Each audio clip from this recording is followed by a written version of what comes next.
Bismillahirrahmanirrahim. Assalamualaikum warahmatullahi wabarakatuh. Handai tolan saudara-saudara yang budiman, saya dan Anda di dalam hidup tentu pernah sekali-kali merasa bosan terhadap sesuatu perbuatan atau pekerjaan yang kita lakukan. Melalui YouTube saya ini, yang sekarang mungkin Anda sedang mendengarkan dengan tekun, saya menyadarkan diri saya dan Anda semua, mari jangan pernah bosan terhadap sesuatu perbuatan yang kita lakukan itu. Ya tentunya bagi seorang yang mempunyai keyakinan keimanan, yang dimaksud oleh saya adalah perbuatan-perbuatan yang konstruktif, bukan sebaliknya destruktif. Karena bosan itu mempunyai arti bahwa yang bersangkutan telah roboh sandarannya. Bosan itu ada robohnya sandaran. Sandaran apa? Sandaran keyakinan.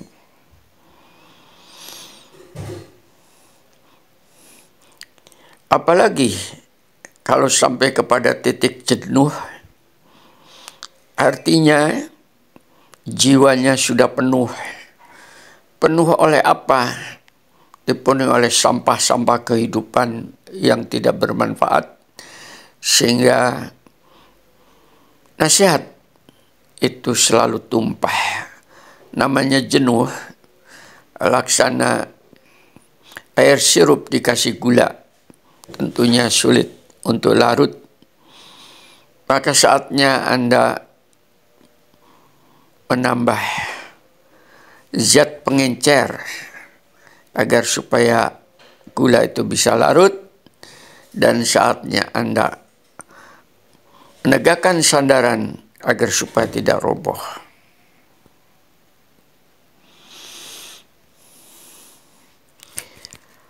Sebagai nasihat dari saya, ketahuilah oleh Anda yang saat ini masih tekun bersama saya, bahwa bosan itu adalah merupakan sebuah gejala dari yang bersangkutan, ketidakstabilan jiwa seseorang. Tolong ini dipegang. Kalau Anda selalu bosanan, maka itu menunjukkan ada gejala jiwa Anda tidak stabil. Karena tidak stabil, maka berpengaruh terhadap pendirian,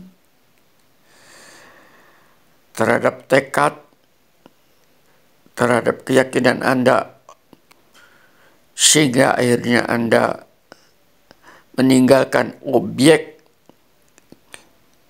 yang saat itu sedang digeluti oleh diri Anda.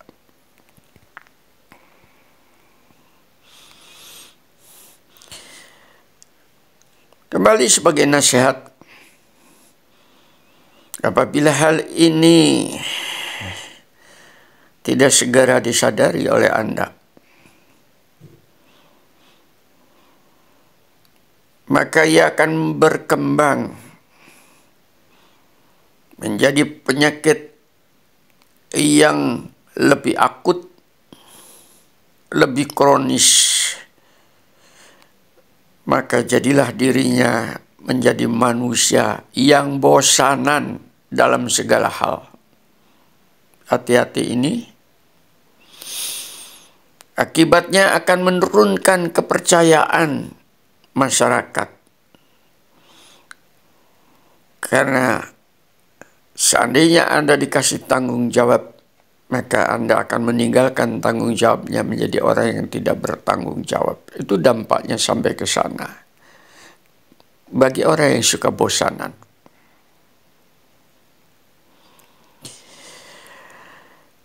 Sehubungan dengan aspek kejiwaan seperti ini yang diketahui oleh Allah sebagai pencipta kita,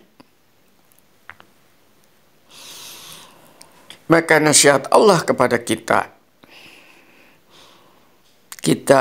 diminta untuk belajar sabar di dalam segala sesuatu. Artinya sabar adalah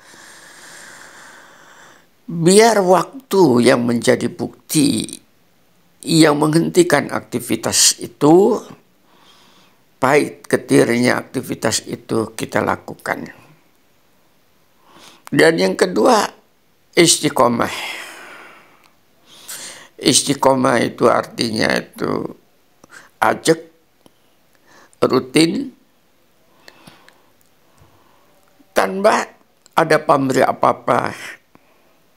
Dia tetap konsisten dengan berjalannya waktu.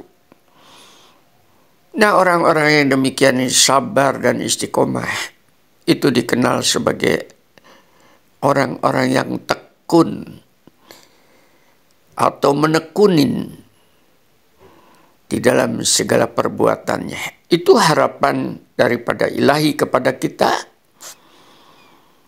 di dalam kehidupan ini.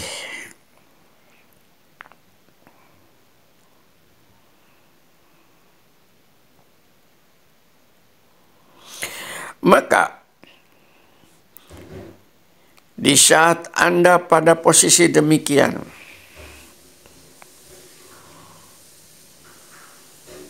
yakni sabar dan istiqomah, apabila segala nasihat itu dijadikan rujukan hidup Anda,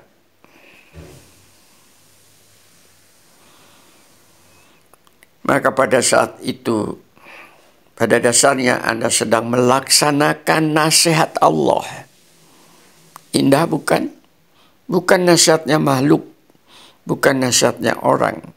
Pada saat Anda melaksanakan sebuah aktivitas dengan sabar dan istiqomah, itu nasihatnya Allah. Anda berada di dalam Shiratal Mustaqim itu, melaksanakan nasihat Allah.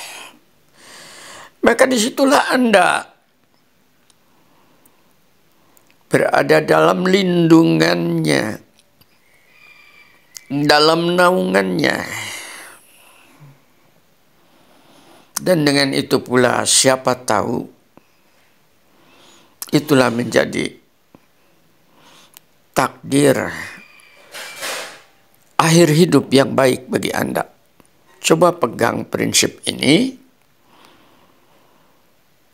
Ini masalah kejiwaan.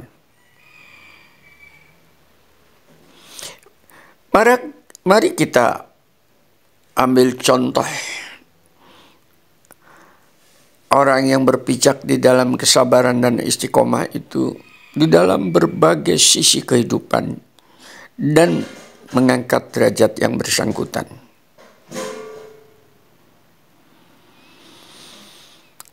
Yang secara pengalaman, secara empiris banyak kejadian besar di bumi ini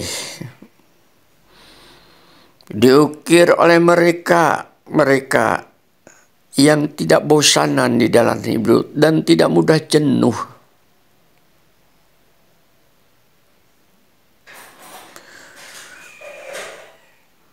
Nah, nanti Anda tengok apakah Anda termasuk dalam kelompok ini atau bukan. Kalau termasuk dalam kelompok ini, syukurin. Itu sebagai sebuah kurnia dari ilahi. Anda dikasih kesabar dan istiqomah. Kalau bukan, saatnya untuk beristighfar, memohon ampun atas kelalaian hidup Anda. Apa saja contohnya di dalam kehidupan sehari-hari? Kita bisa melihat secara umum di dalam profesi olahraga. Apakah ada sabar dan istiqomah? Ada. Banyak olahragawan yang sukses karena dia sabar mengikuti latihan-latihan yang berat dan ketat bertahun-tahun, sehingga mengenyampingkan hal-hal yang lain yang dianggapnya penting juga, tapi apa yang ditekuninya itu memerlukan pengorbanan waktu dan perhatian. Mungkin Anda masih ingat tokoh Rudi Hartono, olahragawan di dalam bidang badminton. Itu seusia saya itu. Orang Surabaya.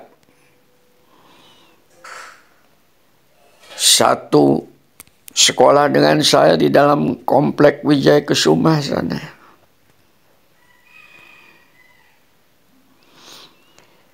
Mengapa Rudi Hartono bisa menjadi juara All England sampai dengan 7 kali kejuaraan All England, tidak putus-putusnya? Karena dia sabar dan tekun. Setiap pulang sekolah, dia diharuskan berlari dari sekolah ke rumahnya bertahun-tahun. Anda bisa bayangkan itu. Itulah yang mengukir kesuksesan dia di dalam olahraga badminton. Apabila ditekuni dengan benar, telah dibuktikan dalam ukiran sejarah. Mungkin olahragawan yang lain demikian juga. Apa itu sepak bola, apa itu voli, atau olahragawan yang sifatnya lebih berat. Apa itu tinju, apa gulat, judo, dan sebagainya. Itu kalau tidak mereka itu tekun, tidak bosanan, tentu tidak akan mencapai kesuksesan. Di dalam dunia pengetahuan,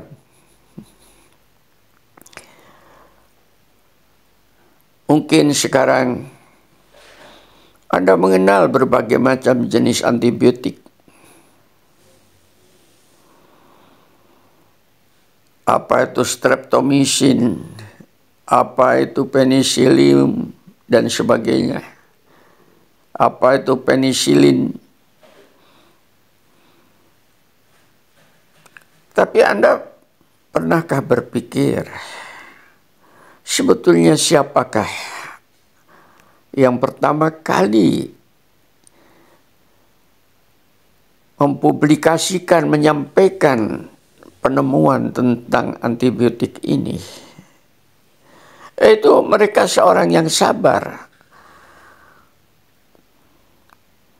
Tokoh Alexander Fleming tahun 1928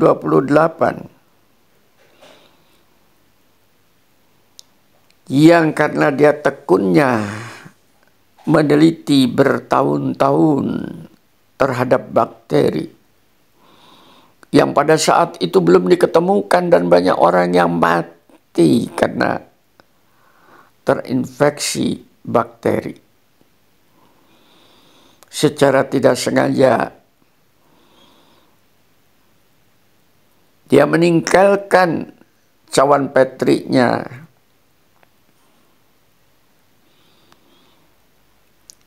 dekat jendela laboratoriumnya untuk cuti berlibur 2 minggu. Di saat dia kembali ke labnya, ternyata cawan petri yang tertinggal itu tadi telah dipenuhi oleh jamur, sehingga bakterinya tidak hidup. Dan setelah dia teliti dengan seksama, ternyata jamurnya itu adalah genus daripada Penicillium. Jamur itu yang kemudian mengeluarkan ekstrak yang namanya kita kenal sekarang penisilin. Itulah yang menyelamatkan jutaan orang sampai dengan saat ini dari seorang Alexander Fleming yang tekun, sabar, istiqomah di dalam risetnya. Sekalipun dia dengan merendahkan diri mengatakan, saya tidak menemukan penisilin. Alamlah yang melakukan itu.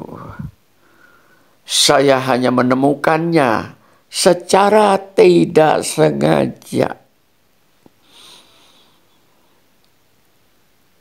Dalam bahasa-bahasa tauhid, dalam bahasa-bahasa keislaman, ketidaksengajaan manusia itulah yang disengaja oleh Allah karena dikirimnya spora Penicillium ke cawan Petri itu yang kemudian diamati dengan seksama oleh seorang Fleming, maka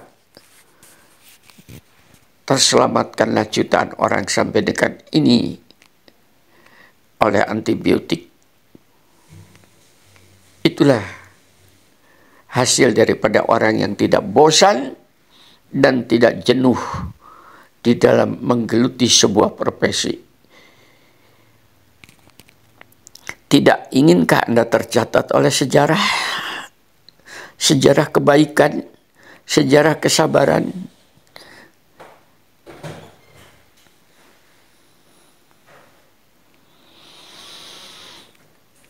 Contoh lain daripada orang yang tidak bosan. Mungkin Anda pernah mendengar bagaimana Christopher Columbus yang menemukan benua Amerika sekitar abad ke-15, karena dia hidup 1451 sampai dengan 1506. Dia ada seorang penjelajah, seorang pedagang bangsa Itali, tapi dengan kesabaran saat itu dia berani mengarungi Samudra Atlantik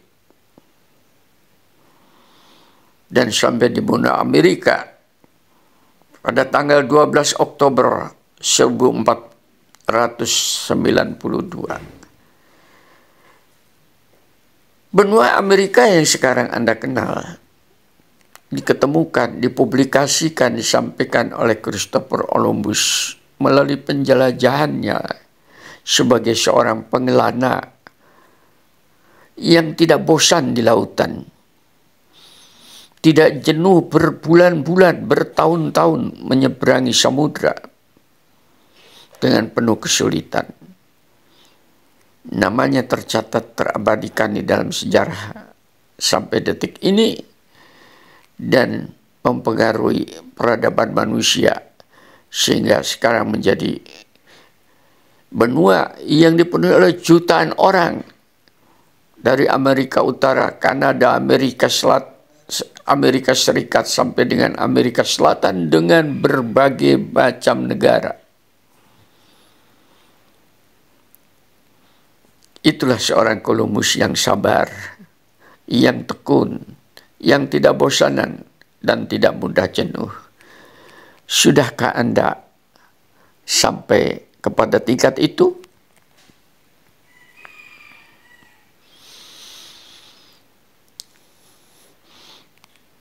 Di dalam dunia pengetahuan keislaman, mungkin Anda mengenal Bukhari Muslim, tokoh penulis sejarah kenabian yang kemudian membukukannya menjadi ilmu hadis dan menjadi rujukan umat Islam sampai detik ini. Kita bisa belajar sholat dengan rukun, haji dengan rukunnya, itu karena jasa-jasa beliau dalam tulisan-tulisannya itu. 200 tahun setelah kenabian, di mana kendaraan transportasi masih sulit, akomodasi sulit, tapi mereka meninggalkan negaranya Bukhara, bukan di Arab, negara Bukhari. Mereka adalah orang-orang di luar Saudi Arabia, akan tetapi kemudian mereka menggali, melakukan perjalanan belajar dan menulisnya berjilid-jilid, mengumpulkan riwayat-riwayat kenabian, ribuan, puluhan ribu, dengan tekun, tidak bosan, dari satu tempat ke tempat lain dicari informasi itu, kemudian dipilah dan dipilih mana yang valid, yang kemudian dikenal dengan Sahih Bukhari dan Sahih Muslim, yang dijadikan kodifikasi hukum Islam, fikih Islam saat ini, khususnya di dalam masalah peribadatan. Tercatatlah nama-nama beliau-beliau terdahulu itu sebagai orang yang tidak bosanan karena tegaknya sandaran, bukan robohnya sandaran dari kehidupannya itu. Anda masih kenal juga seorang filosof ahli tasawuf, Imam Ghazali. Juga beliau adalah manusia-manusia yang sabar, tekun, yang tidak bosanan menuliskan pikiran-pikirannya, perasaannya. Puluhan buku telah beliau tulis, dan salah satu yang sampai sekarang masih dijadikan rujukan di perguruan tinggi keagamaan keislaman adalah Ihya Ulumuddin, yaitu peringatan bagi yang lupa. Itu tasawuf.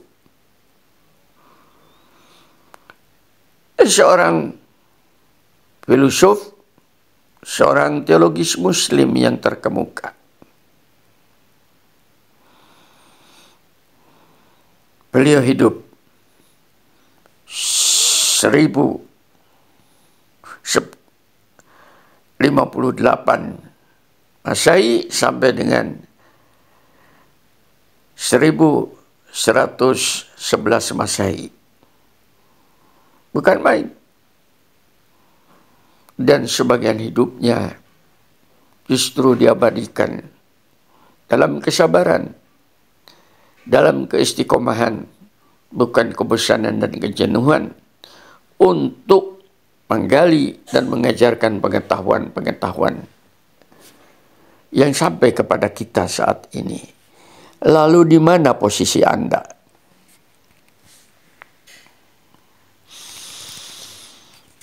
Bahkan Musa, seorang nabi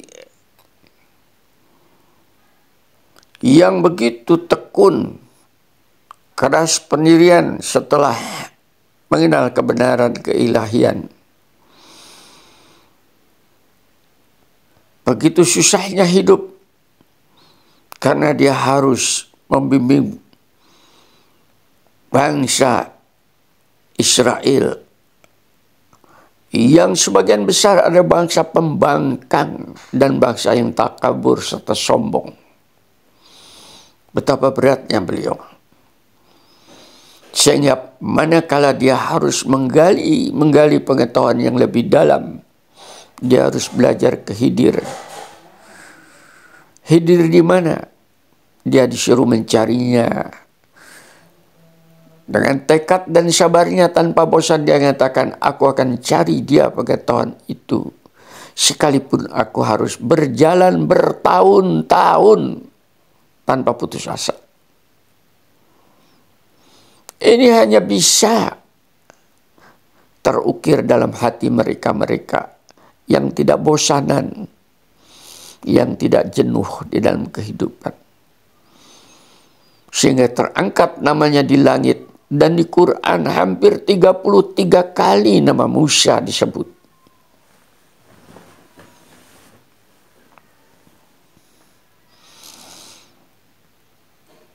Nabi terakhir Muhammad sama juga. Setelah beliau mendapat tugas dari Allah, yaitu menyampaikan kebenaran Al-Quran kepada umat yang saat itu sudah kehilangan nilai-nilai kemanusiaannya.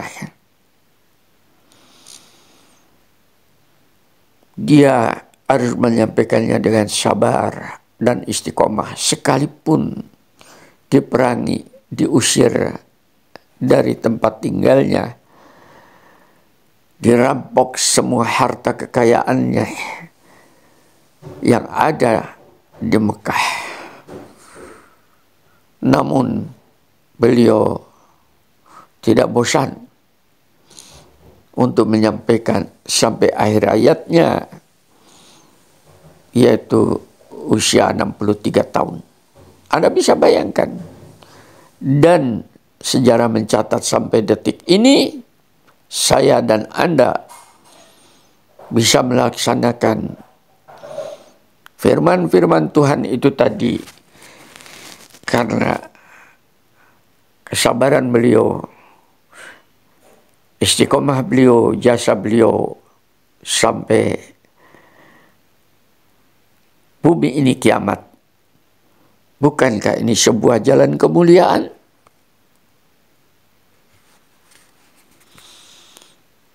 Itulah beberapa contoh dan masih banyak contoh-contoh lain yang tentunya telah sampai kepada Anda. Coba itu teladanin.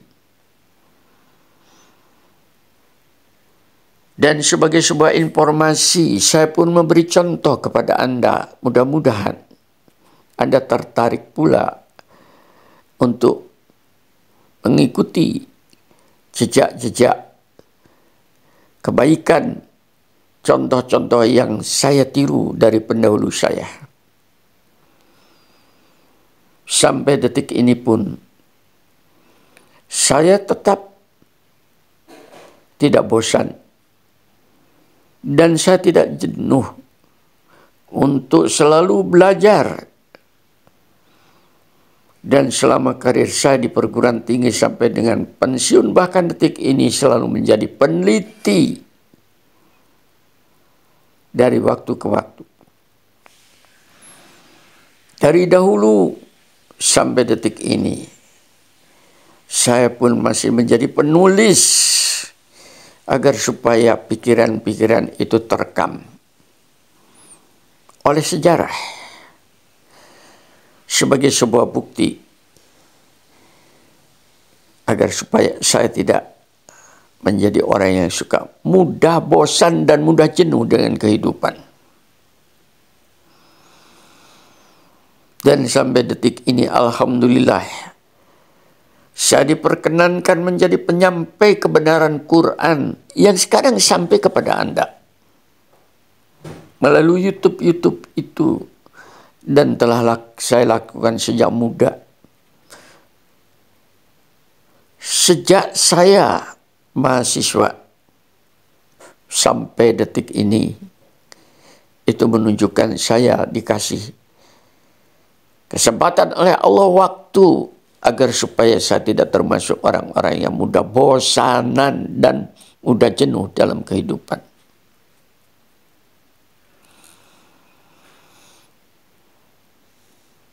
Bahkan dalam aktivitas keseharian, saya pun tidak pernah bosan untuk berolahraga, Berbagai macam jenis olahraga sudah saya ikutin, dan sampai setua ini pun tentunya dengan porsi yang berbeda karena masalah-masalah usia. Saya masih tidak bosan untuk berolahraga, sekalipun hanya berjalan kaki.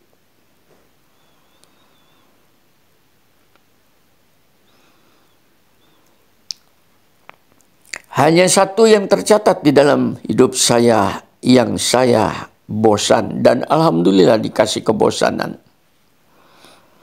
yaitu saya pernah masuk pada dunia politik dan menjadi ketua partai politik tertentu. Saya dikasih perasaan bosan dan jenuh. Kenapa? Karena hampir manusia-manusia yang ada di dalam partai politik itu adalah kaum munafik. Penuh dengan kemunafikan di dalam hidup mereka. Saya dijauhkan oleh Allah dari hal yang demikian, karena kejujuran, kebenaran tidak mungkin bercampur baur dengan kemunafikan dan kemungkaran. Alhamdulillah,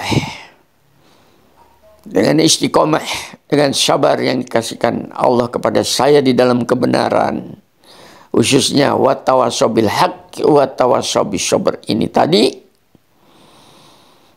itu yang menyebabkan saya masih dikasih kepercayaan. Usia saya sudah lanjut, sudah kepala 7. Akan tetapi semangat saya tidak pernah mengenal bosan untuk fight, berjuang di jalannya. Ini yang dinamakan jihad fisabilillah, memperjuangkan kebenaran dikala manusia sudah tidak tertarik dengan kebenaran, yang ada pembenaran. Mudah-mudahan Anda tersadarkan dengan uraian saya ini. Mari bersama saya masuk kelompok-kelompok yang terpanggil untuk menyampaikan kebenaran. Walhamdulillahirabbil alamin. Assalamualaikum warahmatullahi wabarakatuh.